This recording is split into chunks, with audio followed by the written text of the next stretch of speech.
same thing that we have to do too, as producers, as content creators, to start creating African-related content that would protect our history, to put out our folklores, and be able to put in all of our epic stories.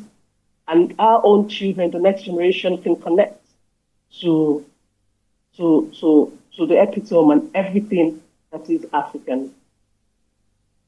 So, in all of this now, how quick do we expect some animated African content from you? Because I know that you are talking. There's this talk about Kibi Kwasi, right? Did I call it well?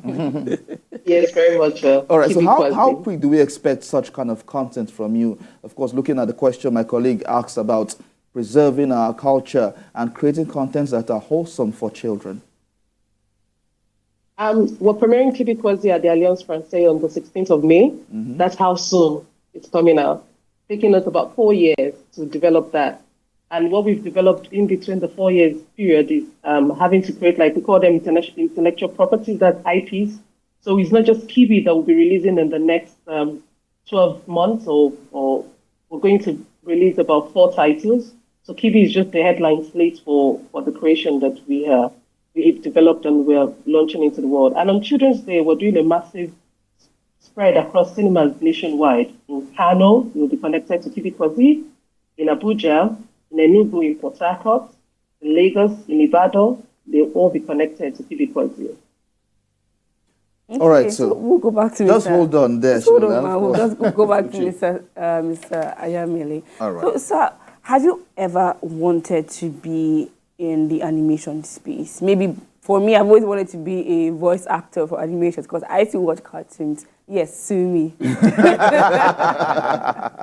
Okay, well, I belong to AVOA. AVOA is Association of Voiceover Actors. So basically, that's the voice behind the animation, all right? In fact, recently, I think we also sent in voices for a particular animation series that will be coming up shortly, so they look at the voices and then, look at the character and then, had to put out that. So I always love that. I mean, again, that's like a further extension of what we call the radio drama. Mm-hmm. Mm-hmm. So which a few of us have also been, back to back. What I've just come to understand is this metamorphosis happening. I like the topic, the development in the business. So that metamorphosis, although the trouble with that is that over time, value is being eroded. Mm-hmm. Because at the expense of, money making, of business making. But then, as much as we're trying to explore these opportunities, let's drive value along. Yeah. Okay. So in exploring these opportunities, of course, many people have taken advantage of, like what she had said, yes, Mickey Mouses and all of that, to promote their own culture. Yes. How do we use such kind of stories, such animations to preserve history and promote our culture? Oh, there's a lot. I can't remember the name now. There's this guy that did something.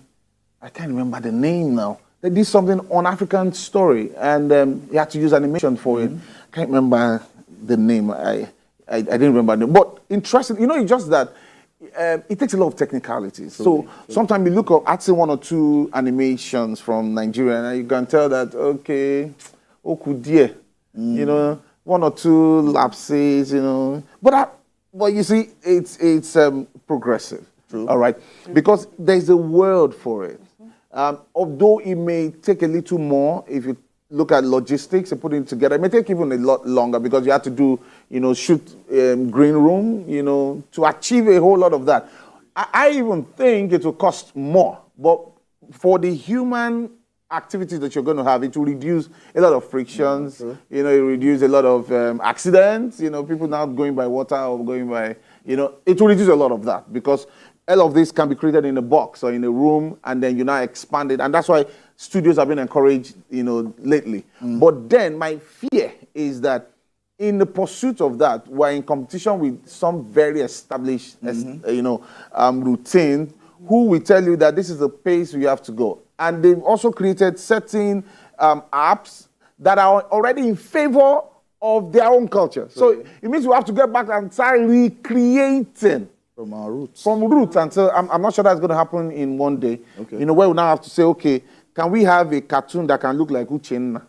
Even with the tribal mark, narratives and stuff. Of course, we're pressed for time. But Shileola, of course, in all of this, when should, I don't want to put a timeline to all of these things, but how quick do you expect the animation space to develop in Nigeria? I know that in the past we've had the likes of Silverhawks that have developed over time, and we've had new cartoons that have moved into movies. How quick do we expect the animation space to develop?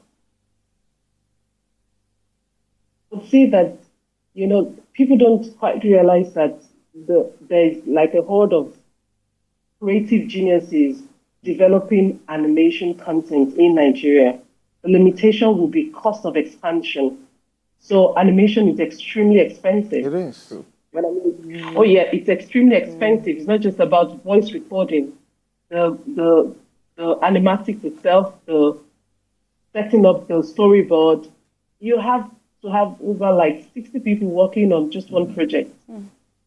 And one of the issues that comes with animation for people that can scale over it, we don't see it as an issue anymore. We see it as a progression. Okay. It's the fact that if there's an error, after you've done your animation for like 30 seconds, if there's an error, you must start all over again. Yeah. You spend 5 million on that, the money is gone. You have to go back all over again. Yes, you have to go back all over again and start because it's graphic description. So it's that you have to develop the illustration, you have to develop the storyboard, put a bit of motion into it. You have to be careful from the development of the drawing to the motion. If there's just a little bit of error and all the coloring, establishment, visual development, and actual animation is done, and you realize the error after you see the color, I can assure you that you will start all over again. Same as voicing. If the voice actor just makes just a little error and doesn't lip sync, just a little error and doesn't lip sync, you have to start all over again. So that is the deterrent to further development. Funding is required because we have in June there's an international animation festival that is just the same thing as when you go to Cannes Film Festival. It's at Annecy. We're going to be having a large presentation there thanks to French Consulate and Animation Nigeria, which is a group of very talented young professionals who are pushing forward and saying, you know what, we believe in animation for Nigeria. And I can assure you that once we begin to get further investment into this, we have more spotlights into this, we would have more animation content being churned out. We have something like Omo Berry, who's gone above maybe 100 million views just on YouTube. But that's connection from maybe Africans in diaspora. All right. Locally, you have to keep creating and keep creating. It's highly cost intensive, and that's where we seek solutions. All right, Chilola Ibironke, thank you so much for talking to us at this point. We look forward to the premiere of Kibi Kwazi, right? Yes. Thank you very much. And of course, Uche, thank you so much for talking to us. I have one or two things to say before I quickly round off. Okay, let me quickly invite you. So one of the things I've been doing is being behind the stage. I'm producing and co-producing. So at this time, we did a movie called Is a Small World. It's a highlight on the boy child. Yeah, which is really not... It's not really talked about, actually. And so at the moment, we're doing a school tour in Bayelsa. So we're moving to Abuja and Lagos, which is already started, directed by my friend and brother Dick Azigiba. All right, so that'll be happening shortly in Lagos. We've started already in Bayelsa. And then also, as part of my work, I'm also co-producing a play titled Human Angle, written by Ozzy Okoli. Is running every weekend. Okay. Wow. Yeah, running every weekend at Terra Culture Lawn. No problem. So we're there today, if you can join us. Tomorrow won't be there because of... Ransom Kuti. Yes, right. Yeah. And then, of course, every other weekend in May, you're there. And then, of course, there's something we're also doing to create opportunities for young potential producers. It's called Nollywood Film Media Business Program. It's in conjunction with AMP, the Association of Movie Producers. If you can just check on www.cbi.ng, definitely you have a lot of this to see what we're doing to give back to the society. Thank you so Sam much. Uche, thank you so much for talking to us. Of course. It's been quite interesting. Very interesting. All right, at this point, we'll head to sports. Mike is right in the studio trying to chase us out, of course, for some sports, for the ever-exciting world of sports. Stay tuned.